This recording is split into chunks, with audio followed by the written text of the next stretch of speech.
I want to talk with you for a few minutes about our vision and how you can accomplish each piece of that vision in your small group. Now, the first thing, make friends. Now, I know we all know how to make friends in our own lives, but sometimes when you are sitting across the room from 10 or 12 people that you don't know at all, it can be a little difficult to get started, to get things warmed up.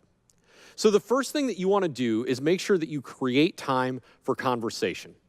You know, sometimes we as leaders get really excited about the activity that we came together to do or the study that we came together to do, and we forget to give people a few minutes just to get to know one another, to share about their lives, to open up to each other. The next thing is to have snacks. I talked about food earlier, and it really is important enough to repeat. When you put food in front of people, they begin to talk more freely, and so you want to make sure that throughout your group you have snacks. Now, the third thing is to be transparent. We as leaders set the tone for our groups, right? And so if we're open and honest about our own lives and the things that are happening in our lives, the people who are in our groups will begin to follow our lead. But if every time somebody asks us how our day was, our answer is good, and we never actually tell them what happened, then they'll do the same, and they'll learn that this is not a place that you can share your life. This is a place where everyone is good all of the time. And then the fourth thing, set realistic expectations. You know, we talk about making friends in small groups, and sometimes we think, oh, I'm going to get to know 12 people immediately, and by week 3, we're going to be best friends. And sometimes that happens, but most of the time, it takes a little while for people to begin to develop relationships and really begin to trust one another. And so give it time. It might be a few weeks, a few months, a couple of semesters before your group are truly friends with one another. Now, following Jesus, how do we help people to follow Jesus in our small groups? Well, the first thing is that each week we want to incorporate scripture, prayer, and or story into the group. Scripture, prayer, and or story. And scripture and prayer are probably pretty self-explanatory about what that might look like. So what do I mean by story? Well, story is really stories about what God is doing in your life. And I don't just mean like when, you first came to know Jesus and what happened then, unless that was very recent for you. I'm really talking about like what he's been up to recently. Maybe things that he's been teaching you from your reading in the Bible. Maybe it's experiences that you've had with others or at church. Just whatever it is that God is doing in your life, sharing those things with others in the group to encourage them and to point them towards Jesus.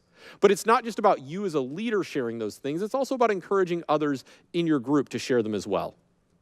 One of the reasons that we talk about story is because some of our groups have people who aren't followers of Jesus in them, right? Like maybe you lead a hiking group and people came together because they love to hike and a friend invited them, but maybe they're not interested in anything about God or anything like that. And they just came because somebody said, I'm going hiking with a group of friends.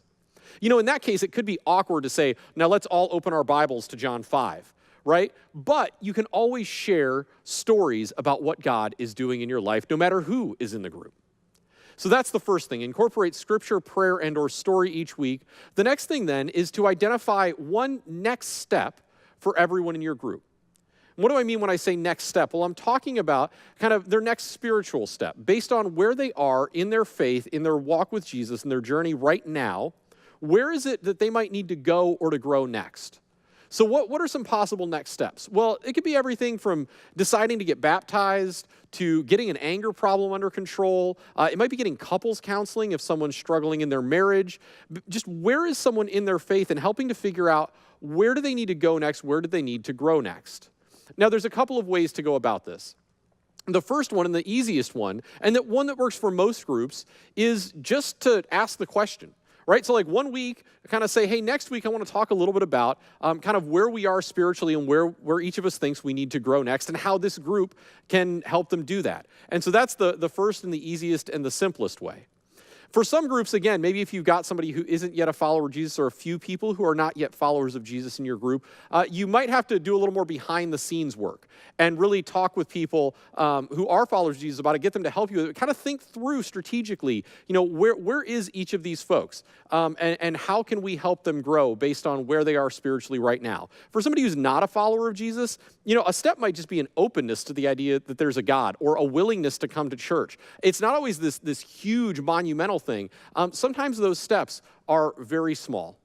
Now, if we want to help others to follow Jesus, we have to do one key thing, and that's to lead ourselves well, right? If we want to help people find Jesus, we want to help people follow Jesus, then we have to lead ourselves well. We want to be tour guides, not travel agents. What do I mean by that? Well, a tour guide is someone who's been somewhere before, right? Like they know the way. They're showing you something that they've already experienced. A travel agent is someone who sits behind a desk and has a pretty glossy brochure, but honestly doesn't have any firsthand knowledge of it. And so when we're leading others, we want to help them go somewhere that we're going that we've already been. So we need to lead ourselves well. What does this look like? Well, the first thing is that you want to pursue Jesus, right? Like if we're going to follow Jesus, we have to be actively pursuing him in our own lives. We have to be investing in our own relationships with God. We have to be reading our Bibles. We have to be spending time in prayer. We have to be seeking God ourselves. The second thing is the question, do you have the relationships that you need? Well, what do I mean by that? Well, do you have relationships where people are encouraging you, challenging you, helping you to take a next step in your faith? And you may never have used those exact terms before, but do you have people in your life that are really helping you to move forward spiritually? And it might be that the people in your new group are going to be the people that help you do that. But if you don't have those folks, it's really important that you begin to find them. And then the third thing, are you personally seeking to take your next step? Again, we don't want to just sit back and tell other people, oh, you need to take a next step. That's a really good idea for you. We want to make sure we've identified something in our own lives that is a next step that we personally need to take. And in a minute, you'll have some time to kind of think about what's the next step that you need to take. The third piece of our vision, to make a difference. You know, small groups weren't meant to be holy huddles, but rather units of the church on mission from God. In other words, a small group is a part of the church. It's a microcosm of the larger church. And God put the church here to care for the people who are followers of Jesus already, to give them a place and a community and a family. But he also put the church here to reach out to others who don't yet know Jesus, to really invest in people outside of the church. And so we want our small groups to do that as well. There's really two key ways that you can do that. The first is that you can partner with our compassion team. Find a place that your group can serve together. Find an organization that we partner with where your group can plug in and make a difference. The second way is by inviting people who don't yet know Jesus to be a part of your group.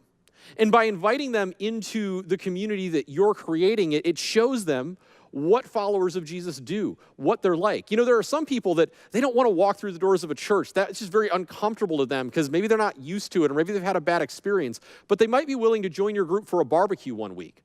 Or if you're leading a hiking group, again, they might be willing to come hiking with you guys, even though they're not ready to step foot in a church. And so when we invite them to be a part of our community, we introduce them to other followers of Jesus with the hope that eventually we can introduce them to Jesus himself.